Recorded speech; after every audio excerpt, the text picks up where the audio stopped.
Good morning, students. Myself Ashok Maut. Today we are going to learn about the nouns. In this class, we will learn the next part of our noun. In our last class, everybody knows we have started noun as a part of speech, and in that class, we have learned about proper noun and common noun. So next topic is collective noun. Look at here, the word collective means collection of different kind of word or different kind of genders, but collectively we call them with a particular or a specific name or a specific word, that called the collective noun. According to definition, special names have been assigned to some special group of things when they are referred to as one in a collective way. Such nouns are called collective noun. कहा यह जाता है, देखिए पिछली हमारी class में हमने noun को पार्ट ऑफ स्पीच के तौर पे स्टार्ट किया था और इसमें हमने प्रॉपर नाउन और कॉमन नाउन को पढ़ा था बट आज की क्लास में हम करने जा रहे हैं वो है कलेक्टिव नाउन. देखिए कलेक्टिव नाउन कहा किसे जाता है. कलेक्टिव नाउन ऐसे व्यक्तियों के समूह को कहा जाता है या ऐसी समूह व्यक्तियों या वस्तु जिनको हम एक साथ रखने पर उन्हें एक नाम दे सके या उन्हें एक वर्ड से संबोधित कर सके, वही हमारे पास कलेक्टिव नाउन कहलाता है. जैसे पिछली क्लास में मैंने आपको उदाहरण दिया था, Ram is a male, Sita is a female, but both Ram and Sita collective तौर पे हम इन्हें क्या कह सकते हैं, हम इन्हें पीपल कह सकते हैं. कह सकते कि नहीं कह सकते, या फिर हम इन्हें क्राउड कह सकते हैं, या यदि ये क्लास में है तो हम इन्हें स्टूडेंट कह सकते हैं. तो ये जो स्टूडेंट्स हैं, पीपल है, क्राउड है, ये सब क्या है, ये कलेक्टिव नाउन हैं. आगे इसके एग्जाम्पल देख लेते हैं. सो गाइस, डेफिनेशन में कहीं कोई दिक्कत है तो आप पूछ लीजिएगा, बाकी आगे हम इसे चलते हैं. देखिए एग्जाम्पल ऑफ कलेक्टिव नाउन. जैसे क्राउड को हम क्या कहते हैं, क्राउड यानी होता है भीड़. भीड़ कहा जाता है कलेक्शन ऑफ पीपल, यानी लोगों के समूह को. लोगों का समूह क्या कहलाता है, क्राउड. और क्राउड हमारे पास क्या हो गया, एक कलेक्टिव नाउन हो गया. Army a collection of soldiers, यानी सिपाही यहाँ पे एक प्रॉपर नाउन हो गया, लेकिन या कॉमन नाउन हो गया, लेकिन आर्मी यहाँ पे क्या हुआ, आर्मी हमारे पास एक कलेक्टिव नाउन हो गया. टीम कहा किसे जाता है, टीम कहा जाता है ऐसे व्यक्तियों के समूह को या ऐसे लोगों के समूह को या ऐसी चीज़ों के समूह को जो कि एक उद्देश्य के लिए कार्य करती हो. जैसे हमारी क्रिकेट की टीम है, क्रिकेट की टीम में अलग अलग जाति के अलग अलग, जैसे बॉलर भी हैं, बैट्समैन भी हैं, फील्डर भी है, ऑलराउंडर भी है, विकेट कीपर भी है, लेकिन कलेक्टिवली तौर पे वो क्या कहलाते हैं, टीम इंडिया. तो वो एक ही उद्देश्य के लिए कि भारत का नाम रोशन हो. तो यहाँ पे टीम जो वर्ड है वो क्या है, कलेक्टिव नाउन है. ठीक उसी प्रकार से जैसे हमारी क्लास में होता है, हर लड़का अच्छे नंबर लाने के लिए मेहनत करता है, लेकिन सभी का स्तर अलग अलग होता है.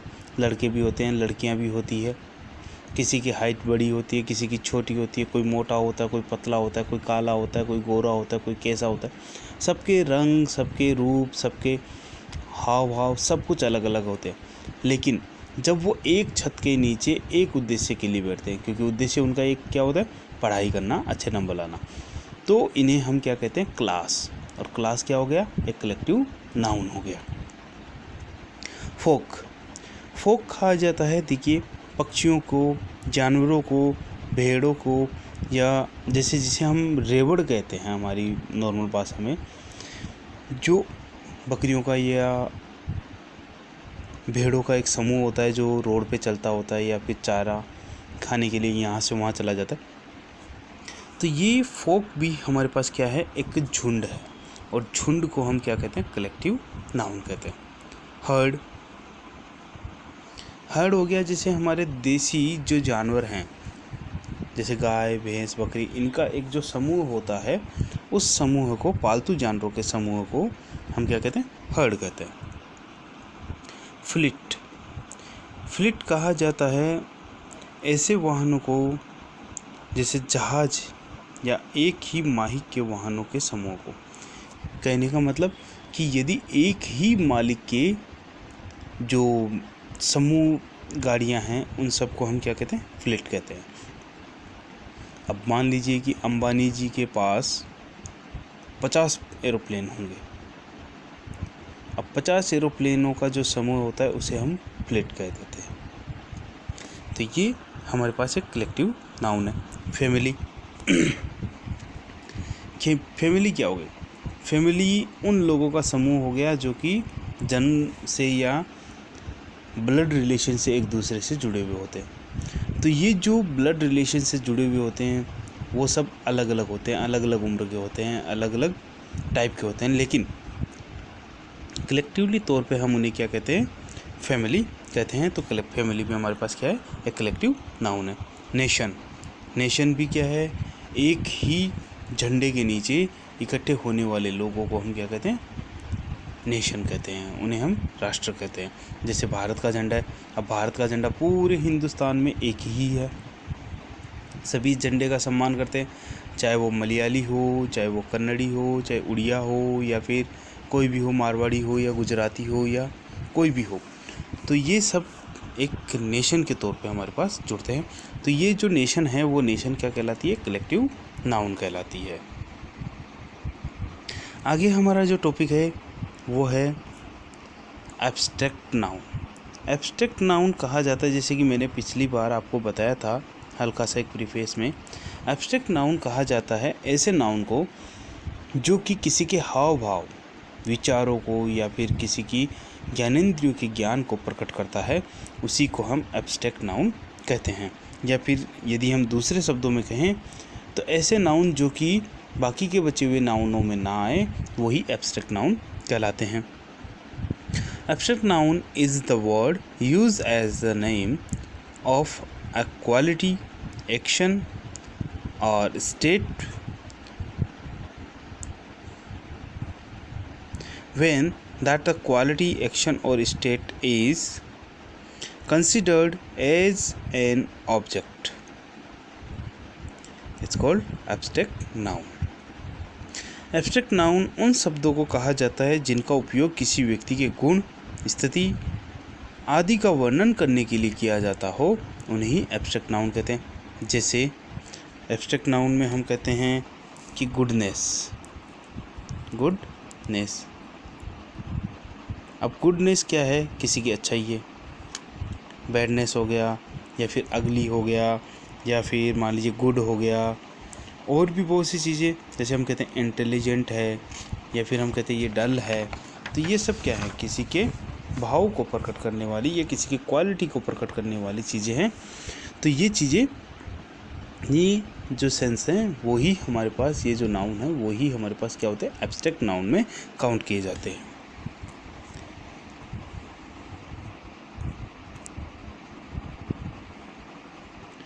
देखिए डेफिनेशन में क्या कहेगा, to describe any name, place और thing we will say something like this.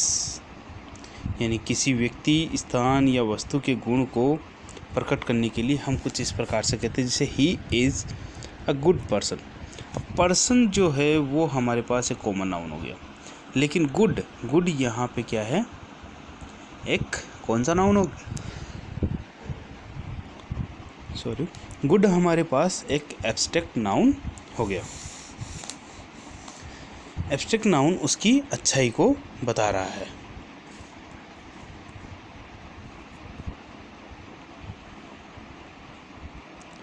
आगे देखिए, if we want to describe a quality then we need to refer to the quality as a noun like. यानी जब हमें किसी की quality को बताना है, किसी के गुण को बताना है, तो हम इसे एक नाउन के द्वारा समझाते हैं।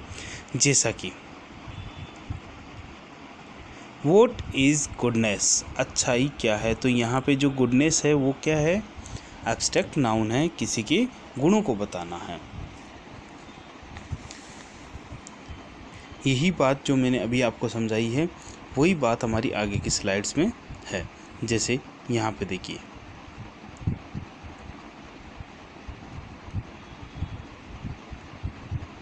Good is a word used to describe the क्वालिटी of a person and goodness is the noun form of the word goodness, good। यानी गुड एक ऐसा शब्द है जिसका उपयोग हम किसी पर्सन के गुण के बारे में जानकारी देने के लिए करते हैं, और गुडनेस उसी संज्ञा का एक दूसरा रूप है। ठीक उसी प्रकार से जैसे the noun form of any quality, action or state is known as abstract noun। यानी ऐसी संज्ञा जो किसी के गुण, कर्म या अवस्था का अभिलेख करती हो या उल्लेख करती हो, वही हम क्या कहते हैं, उसी को हम एब्स्ट्रैक्ट नाउन कहते हैं। आगे देखिए, एब्स्ट्रैक्ट नाउन की एक टेबल आपको दिखाते हैं, और इसमें देखिए एब्स्ट्रैक्ट नाउन के तीनों प्रकार यहाँ पे दिखाए गए हैं। जैसे क्वालिटी, गुडनेस, अच्छाई; वाइटनेस, सफ़ेदी; ऑनेस्टी, ईमानदारी; ब्रेवरी, बहादुरी। अवस्था के बारे में जैसे चाइल्डहुड है, ब्रदरहुड है, फादरहुड है; यूथ, युवावस्था; पॉवर्टी यानी गरीबी, ये भी एक अवस्था है। फिर एक्शन के लिए जैसे प्लेजर, मोमेंट, जजमेंट। तो ये सब क्या है, ये सब हमारे पास किसी के गुणों को, किसी की अवस्था को या किसी के कर्म को बताया गया है। तो यही हमारे पास एब्स्ट्रैक्ट नाउन है। यहाँ हमारे चारों नाउन यानी नाउन हमारे कंप्लीट हो जाते हैं, लेकिन नाउन के ही आगे के पार्ट हम सीख रहे हैं। जैसे कि नाउन को अभी तक तो हमने नाउन को एक कॉमन तौर पे हमने बांटा, जैसे कि प्रॉपर नाउन में हमने बांटा, फिर कॉमन नाउन में बांटा, फिर कलेक्टिव नाउन में बांटा, फिर एब्स्ट्रैक्ट नाउन में बांटा। लेकिन अब इन्हीं नाउन्स को हम आगे मेल और फीमेल में भी बांटेंगे, मेल या फीमेल या फिर कॉमन या फिर न्यूट्रल। तो आगे हम इन्हें जेंडर के आधार पे बांट रहे हैं। तो जेंडर के आधार पे देखिए, नाउन कितने प्रकार के होते हैं।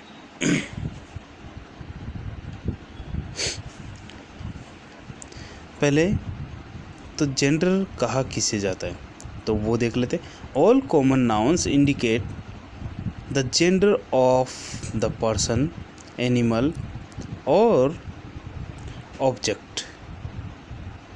यानी सभी नाउन किसी व्यक्ति, जानवर या किसी वस्तु के लिंग की जानकारी हमें देते हैं।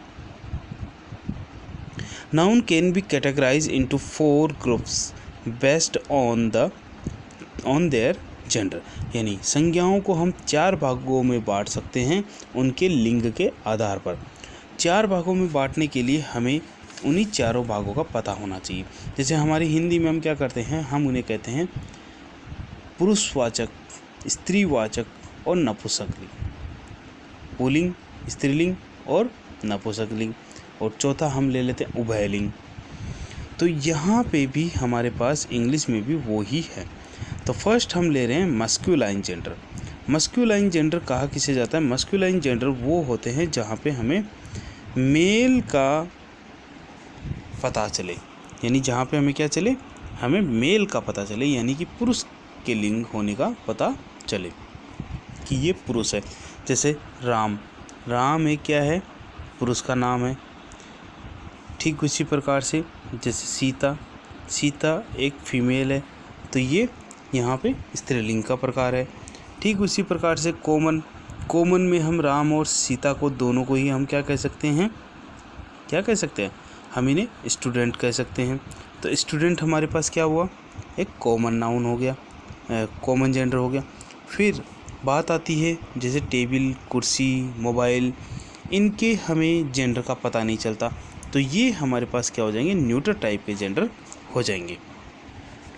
तो जहाँ पे हमें मेल का पता चले वो हमारे पास क्या हो जाएंगे, मस्क्यूलाइन, मस्क्यूलाइन। और जहाँ पे हमें फीमेल के जेंडर होने का पता चले वो हमारे पास हो जाएंगे फेमिनाइन। क्या हो जाएंगे, फेमिनाइन। और फेमिनाइन जेंडर हमें किस लिए काम में लेते हैं, फेमिनाइन मेल के फीमेल बनाने के लिए हम काम में लेते हैं। नेक्स्ट हमारे पास है कॉमन जेंडर। कॉमन जेंडर वो जेंडर होते हैं जिन्हें हम उभयलिंग कहते हैं हिंदी की भाषा में, या फिर हम कहें जहाँ पर कि मेल और फीमेल दोनों का ही हमें, दोनों ही होने का बोध हो। जैसे स्टूडेंट है, स्टूडेंट मेल भी हो सकता है, फीमेल भी हो सकता है। तो स्टूडेंट के लिए हम क्या काम में लेते हैं, स्टूडेंट हमारे पास एक हो गया कॉमन जेंडर हो गया। ठीक उसी प्रकार से ऐसे नाउन जिनका हम जेंडर डिसाइड नहीं कर सकते कि वो मेल है या फीमेल है या फिर कौन है, तो वो हमारे पास हो जाते हैं न्यूटर। वो हमारे पास क्या हो जाते हैं, न्यूटर नाउन जेंडर हो जाते हैं। तो न्यूट्रल जेंडर, और इन सभी चारों जेंडर को समझने के लिए एक एग्जांपल देता हूँ। देखिए, हमें बाहर जाने की ज़रूरत नहीं है, हम हमारी ही क्लास को ले लेते हैं। तो हमारी ही क्लास में, जैसे हमारी क्लास में क्या क्या होता है, हमारी क्लास में मान लीजिए कि एक लड़का है, उसका नाम है रोहन। क्या नाम है, रोहन। दूसरा एक लड़की है जिसका नाम है रोशनी, उसका नाम रोशनी है। रोहन हमारे पास एक मेल जेंडर है और रोशनी हमारे पास एक फीमेल जेंडर है। लेकिन इसी क्लास में हमारे पास हमारे टीचर भी होते हैं। अब हिंदी का है, इंग्लिश का है, या संस्कृत की मैडम है, जो भी है, तो इन सब को हम क्या कहते हैं, टीचर। क्या कहते हैं, टीचर कहते हैं। तो टीचर हमारे पास क्या हो गया, एक कॉमन जेंडर हो गया। लेकिन क्लास में हमारे पास जैसे बुक्स होती हैं, हमारे पास बुक्स हो गई, हमारे पास पेन हो गया, हमारे पास पेंसिल हो गई, हमारे बोर्ड हो गए, चौक हो गए, इनकी हम जेंडर डिसाइड नहीं कर सकते, तो वो हमारे पास क्या हो जाएंगे, न्यूट्रल जेंडर टाइप के हो जाएंगे। तो एक ही क्लास के एग्जाम्पल पे हमने क्या क्या देखा, हमारे पास मेल जेंडर भी होता है, हमारे पास फीमेल जेंडर भी होता है, हमारे पास कॉमन जेंडर भी होता है, और हमारे पास न्यूट्रल जेंडर भी होता है। तो क्लास में हमें ये चारों चीज़ें देखने को मिल जाती है, या कहीं भी हमें ये चारों चीज़ें देखने को मिल जाएगी। जैसे परिवार की बात करें तो एक फैमिली में एक बच्चा है, वो मेल हो गया, एक बच्ची है वो फीमेल हो गई, या फिर जैसे पिताजी हैं वो मेल हो गए, माताजी हैं वो फीमेल हो गई। लेकिन इन दोनों के लिए हम पेरेंट्स शब्द काम में लेते हैं, तो पेरेंट हमारे पास हो गया कॉमन हो गया। और अब परिवार में ऐसा तो है नहीं कि आदमियों से ही परिवार बनता, परिवारों में हमारे मकान भी है, हमारे फर्नीचर भी है, और भी बहुत सी चीज़ें।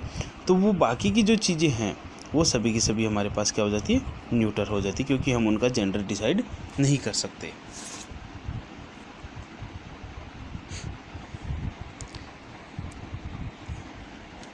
आगे इन्हीं को समझने के लिए हम एक टेबल देख लेते हैं। इस टेबल में देखिए, हम तीनों चीज़ों को देखेंगे, मस्क्यूलाइन, फेमिनाइन और कॉमन जेंडर देखेंगे।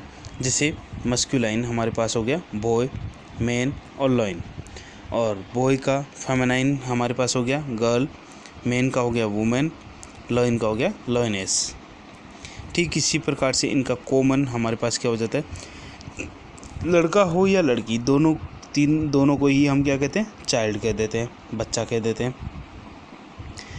आदमी हो या औरत, दोनों को ही हम पर्सन कह सकते हैं। शेर हो या शेरनी, दोनों को ही हम एनिमल कह सकते हैं। तो यहाँ पे ये जो कॉमन है ये कॉमन जेंडर हो जाएगा, ये जो हैं वो हमारे फेमिनाइन जेंडर हो जाएंगे, और ये जो हैं हमारे पास वो क्या हो जाएंगे, वो हमारे पास मस्कुलाइन जेंडर हो जाएंगे।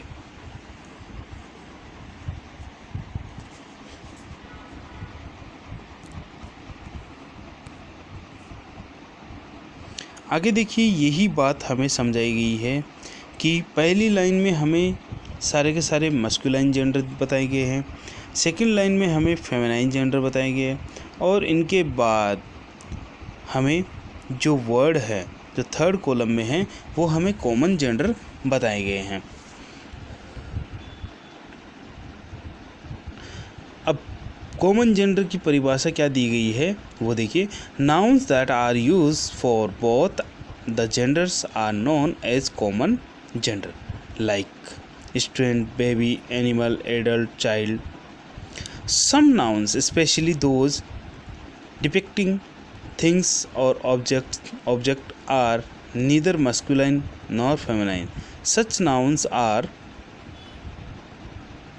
categorized as neuter gender, like book, pencil, car, room, tree.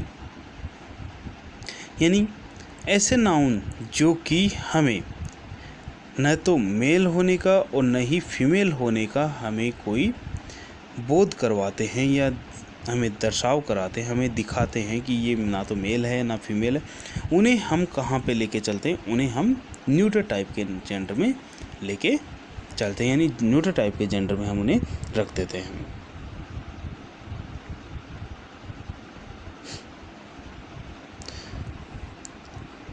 So guys, आज की क्लास में हमने क्या क्या सीखा एक बार रिवाइंड कर लेते हैं और पिछली क्लास को हम देख लेते हैं कि पिछली क्लास में हमने क्या क्या सीखा था।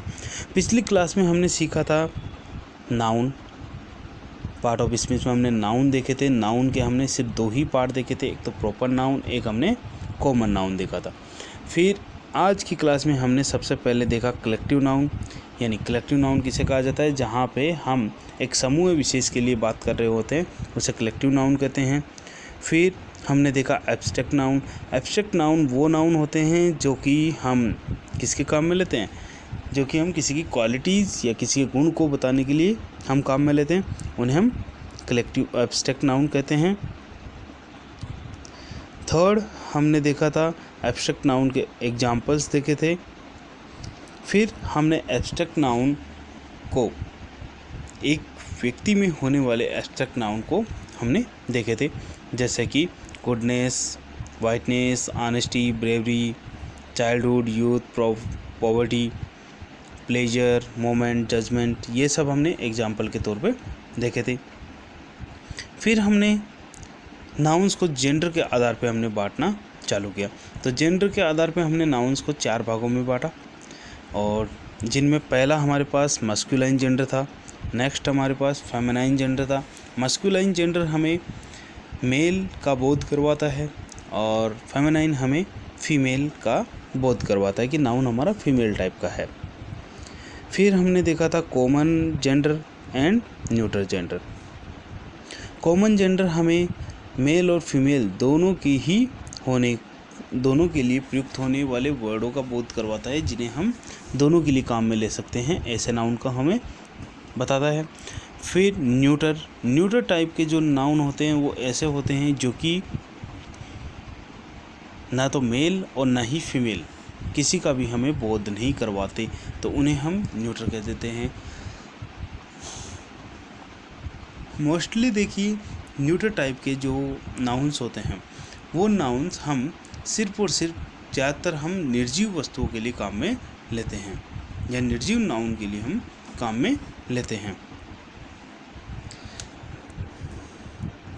फिर हमने देखा था इनके एग्जाम्पल में हमने तीनों प्रकार के, एक मेल जो नाउन है मेल जो जेंडर है उसी जेंडर से हमने तीनों जेंडर देखे थे, जैसे बॉय जो मस्कुलाइन है उसको हमने फेमिनाइन में गर्ल के रूप में देखा, और बॉय एंड गर्ल बोथ को हमने कॉमन नाउन में चाइल्ड के रूप में देखा। मैन एंड वुमेन जो कि मेल और फीमेल टाइप के जेंडर हैं, इनको कॉमन तौर पे हमने पर्सन के रूप में देखा। फिर लॉइन और लॉइनेज जो कि क्या है, जो कि हमारे पास मेल और फेमिनाइन, मस्कुलाइन और फेमिनाइन हैं, जिनको हमने एनिमल के तौर पे कॉमन में देखा था। आगे हमने न्यूटर की परिभाषा पढ़ी थी। न्यूटर की परिभाषा को हम सिर्फ उन्हीं के लिए जहाँ पे कि हमें जेंडर हम डिसाइड ना कर पाएँ, उन्हीं के लिए हमने इन्हें देखा था। सो गाइस, आज की क्लास में इतना ही। आज की क्लास को यहीं हम वाइंड अप कर रहे हैं। यहाँ पे आपको कोई भी दिक्कत हो, किसी प्रकार की कोई क्वेरी हो तो आप पूछ सकते हैं। बाकी इस जैसे ही हमारे ये नाउन वाला पार्ट हमारा कंप्लीट हो जाता है तो हम इसकी एक्सरसाइज करेंगे, और एक्सरसाइज के जो क्वेश्चन आंसर है वो आप ही को बताने होंगे, क्योंकि मैं सिर्फ आपको एक्सरसाइज दूंगा। बाकी एक्सरसाइज में से आप ही को सबको बाइफिकेट करना है, सबको अलग अलग करना है। कल यानी आगे की क्लास में जो हम सीखेंगे वो सीखेंगे नाउन को हम नंबर के आधार पर कैसे बांटें, यानी एक वचन और बहुवचन में हम कैसे बांटें। Thank you students.